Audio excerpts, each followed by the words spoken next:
እንደምናላችሁ ማለሽ አዲስ ተጀምሯል ማለክስ ነኝ። በዛሬው በማለሽ አዲስ ፕሮግራሜ እንደተለመደው ምን አዲስ አለ ብዬ አዲስ ነገር ይዤላችሁ መጥቻለሁ። በአርቲስት አለምፀሐይ ወዳጆ አማካኝነት እንግዲህ ታድሶ እንደዚህ ውብ ሆኖ ያገኘነው የጣይቱ ባህል ማዕከል 1 ዓመት ሞልቶታል ማለት ነው። እንደዚህ ከተከፈተ በኋላ በይፋ ተከፍቶ የተለያዩ የቲያትር ትምህርቶች ለተማሪዎች የተሰጠበት፣ ተማሪዎች የቲያትር ሙያን የሰለጠኑበት፣ የተለያዩ የስዕል ኤግዚቢሽኖች የተካሄዱበት፣ ቲያትር የቀረበበት 1ኛ ዓመቱን አስቆጥሯል ማለት ነው። እኛም ደግሞ የመክፈቻ ፕሮግራሙን ትዝ የሚላችሁ ከሆነ አስተላልፈን ነበረ። ዛሬ ደግሞ የ1ኛ ዓመት ክብረ በዓሉ እናስቃኛችሁ እዚህ ጣይቱ ባህል ማዕከል ተገኝተናል። ይህ ቦታ በእውነት ባህላችንን ታሪካችንን ለማስተዋወቅም ትልቅ ቦታ ነው። ስለዚህ ቆይታው ምን ይመስላል የሚለውን ደግሞ ለምራ አስቃኛችኋለሁ። መልካም ቆይታ።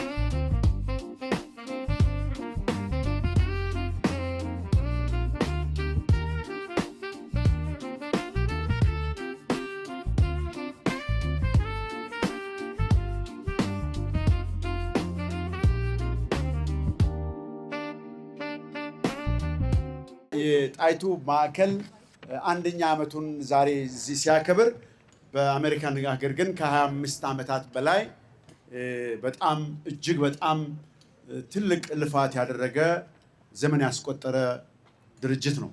ይህ የትምህርትና የባህል ማዕከል 25 ዓመቱን ሲጓዝ በውጭ ዓለም እኔም አብሬ ምስክር ነበርኩና ይህንን ነገር በእውነት ለብቻዋ ማለት ይቻላል ጥራ ግራ የጣይቱም ስም እንዲነሳ ኢትዮጵያ ስም እንዲነሳ ኪነ ጥበብ በዓለም መድረክ ላይ ትልቅ ቦታ እንዲኖረው ዓለም አቀፍ መድረክ ላይ ትልልቅ ነገሮች እንዲሰሩ እያንዳንዱን የአሜሪካን ስቴት በመጓዝ የአውሮፓ ግዛትን ከ2-3 ጊዜ በላይ በመሄድ በመጓዝ ትልቅ እንቅስቃሴ ሁላችንም የኪነ ጥበብ ሰዎች እንድናደርግ ትልቁን አስተዋጽኦ ያደረገችውን የኢትዮጵያን የቲያትር የጥበብ ንግስት ባካችሁ አለምፀሐይ ወዳጆን ወይ አርቲስት አለምፀሐይ ወዳጆን በጭብጨባ ይሄ አይበቃትም በእውነት እና የሚገርም ነው። እኔ አዲስ አበባ ዩኒቨርሲቲ የቲያትር ጥበባት ተማሪ በነበርኩበት ወቅት አለምዬ ያኔ የኢትዮጵያ የተውኔት ሙያተኞች ማህበር ፕሬዝዳንት ናት እና አሁንም ምናልባት የተውኔት ሙያተኞች ፕሬዝዳንት እዚህ ስላለ የእሷን ኤክስፒሪየንስ ትንሽ ያየሁትን እንድነግረውና በዚህ እንዲከተል ፈልጋለሁ።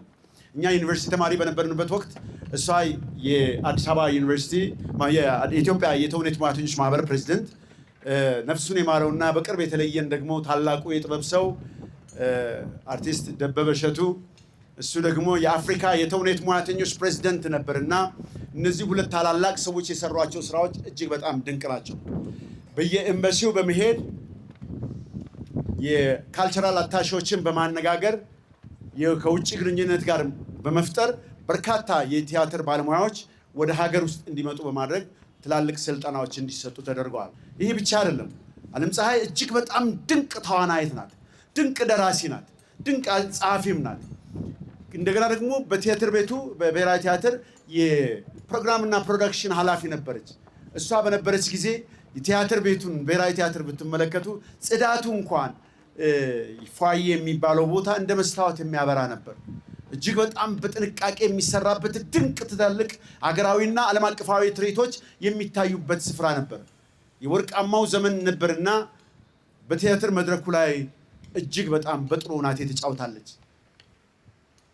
የቬኑሱ ነጋዴ የሚባለው ቲያትር በሀገር ፍቅር ሲታይ የወንድም የሴትም ገጸ ባህሪ ነበርና የምትጫወተው አለምፀሐይ ብቃቷን አስመስክራበታለች። አታጨበጭቡላትም? ዋናው ተቆጣጣሪ በተሰኘው ድንቅ ቲያትር ላይ ደግሞ በእውነት እጅግ በጣም እንዴት አይነት ከነወግሾ ጋር ያሳየችው የሙያ ብቃት ከፍተኛ ነው። ይህንን ታላቅ ምናልባት ከዚያ በፊት አይታችሁት ይሆናል እጅግ በስብሶ ደክሞ ሞቶ የነበረውን ህንፃ ስሙ እንዲነሳ ብዙ ታሪክ ያለበት ነው። እሷ ታነሳዋለች ብዬ ስለማስብ ነው። ይህንን አድሳ ከቤተሰቦቿ ጋር ከዘመዶቿ ጋር ከጥበብ ባለሙያዎች ጋር ኢትዮጵያን ከሚወዱና ባህልን ከሚወዱ ሰዎች ጋር ሆና ይህንን አሰርታለችና አሰርታ ከተመረቀ ይሄው 1 ዓመት ሞልቶታል። እንኳን ደስ ያለሽ አለምዬ። በቅድሚያ ስላገኘሁ በጣም ደስ ብሎኛል። ዛሬ እንግዲህ የጣይቱ ባህል ማዕከል 1ኛ ዓመት ክብረ በዓል ላይ ነው የምንገኘው። አንተም ደግሞ እዚህ ስታስተምር እንደነበር ሰምቻለሁ ተማሪዎችን። እስኪ ምን አይነት ነበር ቆይታችሁ? እንዴት አገኘኸው? ዛሬ እንግዲህ የምናስመርቀው ወይም የተገናኘንበት ዋና ዓላማ ያው እንዳልሽው የጣይቱ የትምህርትና የባህል ማዕከል አዲስ አበባ ውስጥ ወይም ኢትዮጵያ ውስጥ 1ኛ ዓመቱን ሲያከብር ነው። እኔ ግን ከጣይቱ ጋር ያለኝ ግንኙነት ወይም ከጣይቱ የትምህርትና የባህል ማዕከል ጋር ያለኝ ግንኙነት ከ5 ዓመታት በፊት ይጀምራል። ነገር ግን እዚህ ተመስርቶ በነበረበት ወቅት በብዛት ባልኖርም፣ ነገር ግን ባለፈው ክረምት ስለነበርኩ ተማሪዎችን ማስታወቂያ በመለጠፍ እንዲመጡና እንዲማሩ በተለይም በኪነ ጥበብ ዘርፍ በሙዚቃ፣ በቲያትር፣ በስነ ጽሁፍ፣ በስዕልና ቅርጻ ቅርጽ ጠርተን ነበር።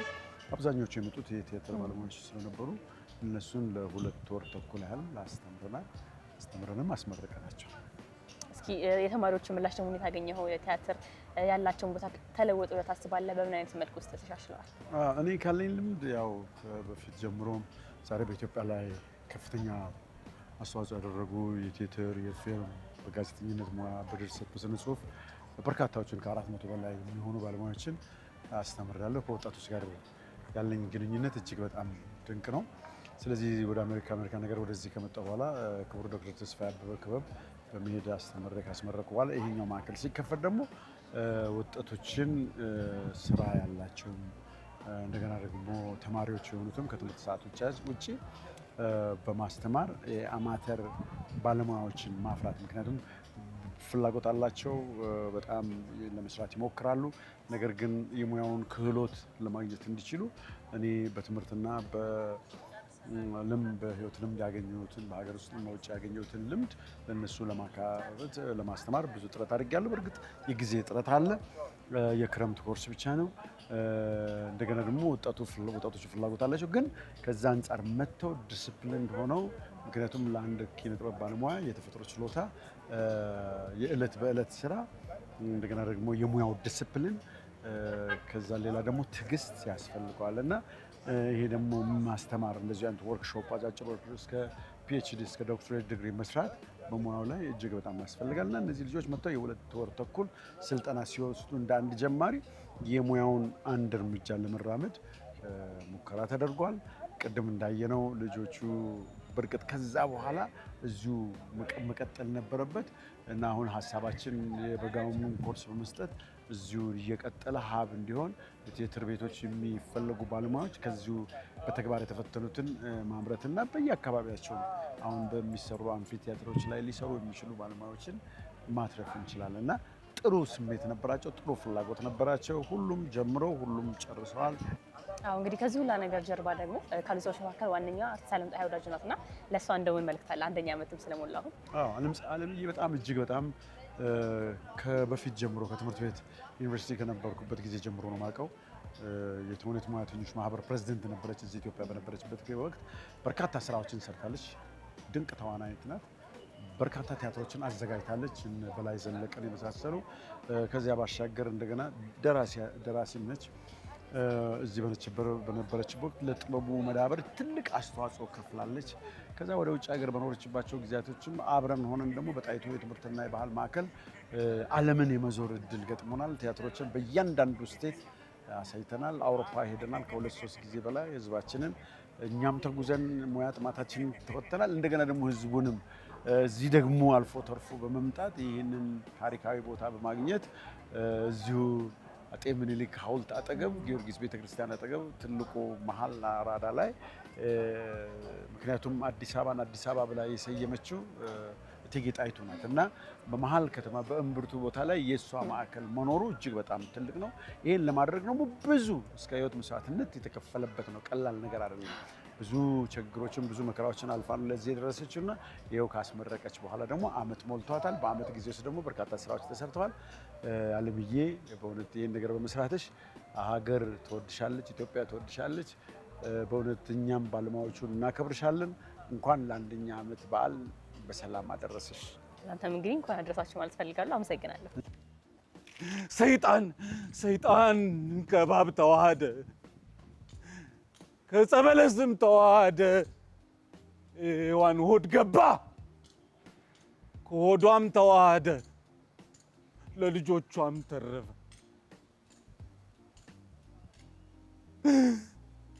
ሰይጣን ሲኦል ወረደ ማለት ወደ ሆድ ወረደ ማለት ነው። ከዛማ ጨለማ ውስጥ ቁጭ ብሎ ይገዛን ያሳድደን ጀመር።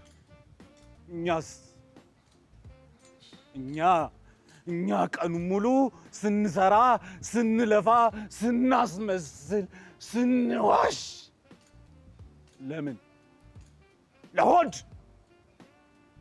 ለሆድ። ለማን? ለሰይጣን። ይህ ሆድ አይሞላም፣ ጎተራ ነው። እንግዲህ ሰሞኑን ስለ ክርስቶስ ስቅለት ትሰማላችሁ። ሰው ሆኖ ያልተሰቀለ ማን ነው?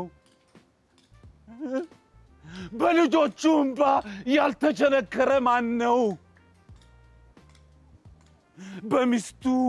በሚስቱ ለቅሶ ያልተቀበረ ማን ነው?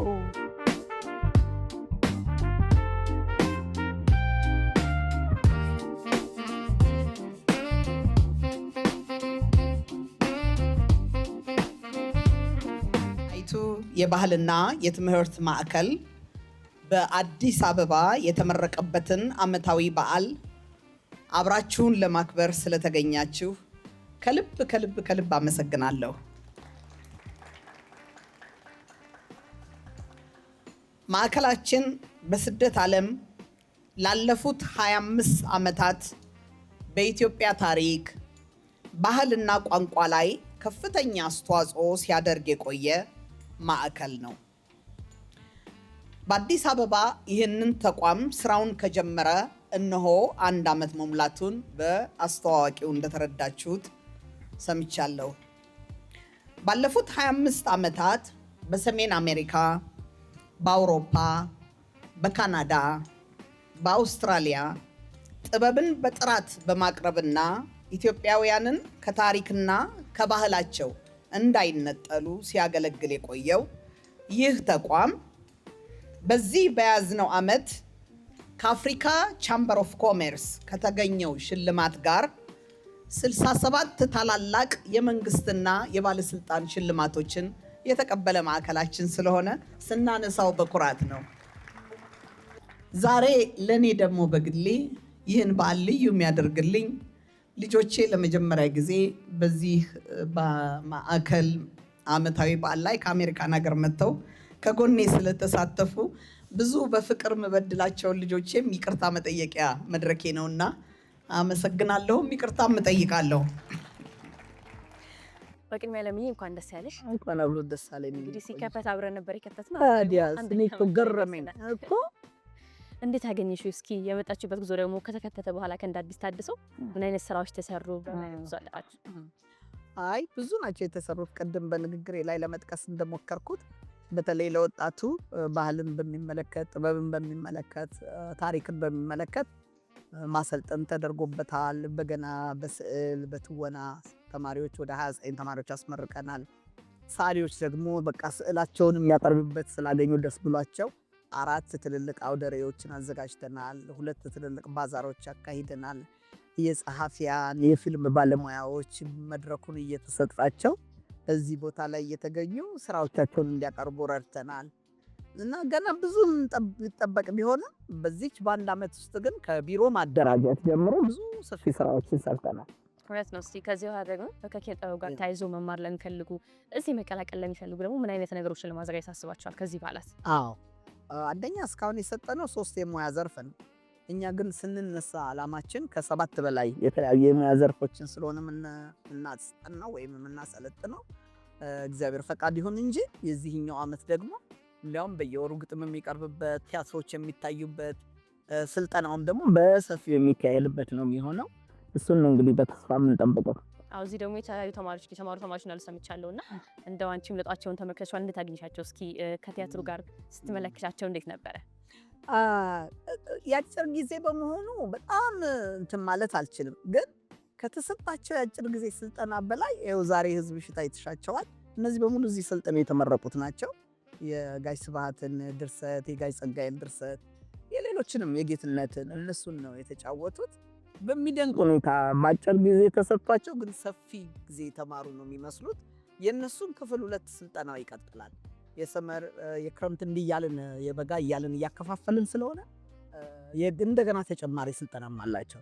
አዎ ዛሬ ደግሞ ከብዙ ወላጆች ጋር ነውና ያንተን ያከበርሽው እስኪ እንደምን ተሰማሽ? ተመጨረሻ ምን በሉ ነገር እግዚአብሔር መቼም ክብሩን እሱ ይውሰድ። እውነት ነው የምለው አንደኛ በሙያ በትግል መስክ በትምህርት አሁን የትምህርት ቤቴ ከመድኃኔዓለም ገና ከወጣሁበት የመድኃኔዓለም ትምህርት ቤት ጀምሮ ሰዎች ነበሩ። ቀደም እንደገለጽኩት አገሬ ስገባ የነበሩ ፓይለቶች ሳይቀሩ ተገኝተዋል። አርኪቴክቶች ነበሩ። ድፍን ታላላቅ ተዋንያን፣ ጸሐፊያን፣ ሙዚቀኛም እንደነ ግርማይ ፍራሸዋ ያሉ ታላላቅ ሙዚቀኞች ነበሩ። እነ ክፈር ያለ ሁሉም አጅበውኝ ጌትነት ነበር። ለኔ ይሄ ከፍተኛ በቃ ምልሽ የሰው ልጅ መቼም ሮጦ ዱላውን የሚያቀብልበት ወይም የእድሌ መቋጠሪያው አይነት ላይ ስለደረስ እግዚአብሔርን ከልብ አመሰግነዋል። እኛም በጣም ነው የምንወድሽ፣ በጣም የምናከብርሽ። በድጋሚ እንኳን ደስ ያለሽ። እሺ እናት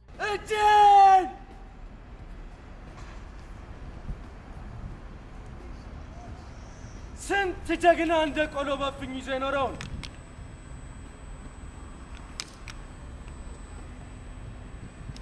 እኔ አድርገው ስሜን እንጂ በርቁ እንግሊዝ እጄን አውቅ እውነት አለ እንኳን እንደኔ ያለ ያሉን እግዚአብሔር የመረጠው የአገር ፍቅርና አደራ ጸጋ ቀብቶ የሰጠው እንደ ዳዊት ከትቢያ አንስቶ ከወርቁ ዙፋን ያስቀመጠው ለነካሌም መንበርና ለዘውድ ክብር ያበቃው አንድ ንጉሥ ይቅርና ከበሻ ደም መቀዳቱ ደመነፍሱ ለምትነግረው ገና ለአንድ ፍሬ ጨቅላ እንኳን እጅ መስጠት ማለት ሞት ነው።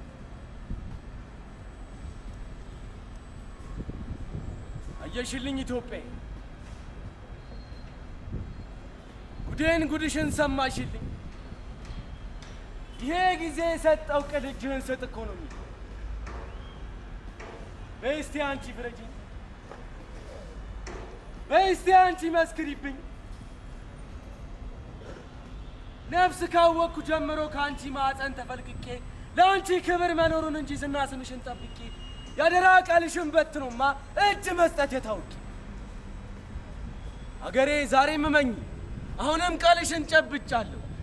ሴት በተባልኩበት እጄ የአንቺ ክብር እንዳላውቃለሁ። ስለ አንቺ ስለፋ እንደኖርኩ ዛሬም ስለ አንቺ አልፋለሁ። ከቶም አጠርጥሪ ምን ፈተናዬን ብታበዡ ኢትዮጵያዬ እወድሻለሁ።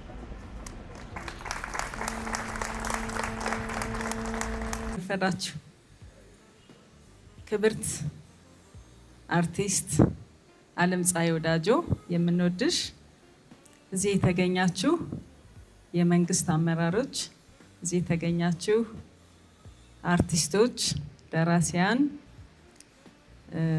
ሁላችሁም ለዚህ በዓል ክብር በመስጠት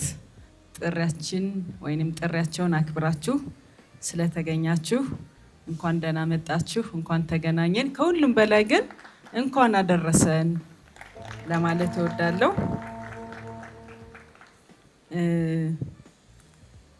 ያው የዛሬ ዓመት ስንመርቀው ትልቅ ደስታ ነበር። መመረቅ ቀላል ሊሆን ይችላል። ትልቁ ነገር ማስቀጠል ነው። የሚፈለገውን የታሰበለትን የተቀረጸውን ፕሮጀክት ተቋሙን ተቋም አድርጎ ትክክለኛውን ስራ ጀምሮ ደግሞ ጅማሮውን ደግሞ አስቀጥሎ ዘላቂ ማድረግ ነው። ተቋሞቹን የማስቀጠል ፍሬያማ የማድረግ ውጤታማ የማድረግ ጉዳይ ላይ ትንሽ ክፍተት አለብን።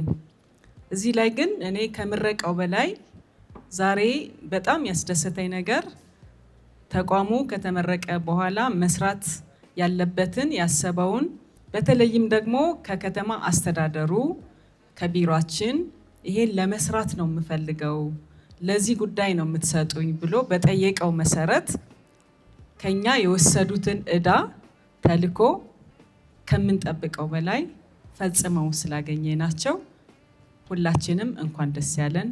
ዓለምዬ እንኳን ደስ ያለሽ፣ እናመሰግንሻለን።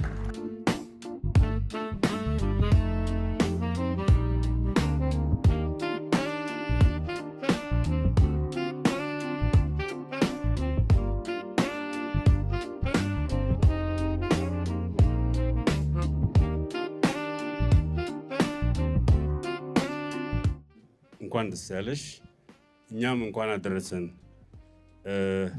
ዓለም እንላለን ዝም ብለን እንደዚሁ በነጠላ እንጂ አንድ ሰው አይደለችም፣ አንድ ሰራዊት ማለት ነው። ምናልባት አሜሪካን ሀገር እንደቆየችበት ዘመን ቢሆንና ሌላ ሙያ ላይ ተሳትፋ ቢሆን ኖሮ ሌላ ስራ ሰርታ ቢሆን ኖሮ አሁን እንዲህ ዙሪያዋን ሊያሞቋት ወይም ሊያደምቋት ይሁን ወይም ሊደብቋት አይታወቅም ብቅ ብቅ ያሉት ህንፃዎችን አንዱን ትገነባ ነበር፣ ቢያንስ ሁሉንም አለበለዚያ አንዱን። ነገር ግን ይሄውን ሙያ ብቻ ስታሳድድ ነው የከረመችው። ለዚህም ትልቅ ተጋድሎ አድርጋለች። ብዙ ሰው አፍርታለች፣ ለብዙ ሰው አርአያ ሆናለች። እኔ እንደ ውለታም ብቆጥር አንድ ሁለት ጊዜ እዛ እሷ የመሰረተችው አሜሪካን ሀገር ሆኖ እንደዛ አይነት ነገር መስራት በጣም ከባድ ነገር ነው። እጅግ በጣም ከባድ ነገር ነው ኑሮውን ሲያውቁት። አንድ ሁለት ጊዜ በአጋጣሚ ሄጄ እዛ ተሳትፎ ያለው። በተረፈ አንድ ያለችኝና አንድ የግጥም መጽሐፍ ሳስመርቅ ልክ እዛ እንደታተመ ያህል እሷን በማዕከሉ አስመርቃልኝ ነበር። አመሰግናለሁ። እንኳን ደስ ያለሽ። እዚህ የተወራ ሁሉ ብዙ ነገር ትንሽ ነው ለሷ ከሷ ከሰራችው አንጻር ሲታይ። አንድ ግጥም አንብቤ ላብቃ። አንድ ነው መሬቱ ማምከንና ማርባት፣ ማጨለም ከማንጋት፣ ማልማትና ማጥፋት፣ ደግነት ከክፋት አንድ ላይ ቢዘሩ አንድ ነው አፈሩ። ሁሉም ይበቅላሉ፣ ሁሉም ያፈራሉ። ልበ ንጹሕ አራሽ ከዋለ ማሳው ላይ በእርሻው ከለፋበት ገር አራሚ ጎልጓይ አልሚ ውስጥ ይለማል፣ አጥፊ ውስጥ ይጠፋል። ደገኛ ገበሬ ደጋጉን ያረባል፣ ቅን አራሽ ቅን ዘርቶ ቅን ፍሬ ያስገባል። የገበሬ አንጋዳ ቅንነት የሸሸው ባረም በጉልጓሉ ከዋለበት ከእርሻው አጥፊ ውስጥ ይጸድቃል፣ አልሚ ውስጥ ይደርቃል። ፍሬውና ምርቁ ደነኛው ከጠንቁ በቅሎ መገኘቱ ለምቶ መታየቱ አይደለም ካፈሩ ከተዘራበቱ ከገበሬው እንጂ ካዘመረበቱ። ጽድቅና ኩነኔ ቢኖርም ባይኖርም ከክፋት ደግነት ሳይሻል አይቀርም ይባል ነበር ድሮ። ዛሬ ግን ዘንድሮ የልብን ለምነት የግድ ይላል ልማት። አንድ ነው መሬቱ የሚራቡበቱ የሚጠግቡበቱ። አንድ ነው መሬቱ የሚረቡበቱ የሚመክኑበቱ። አመሰግናለሁ።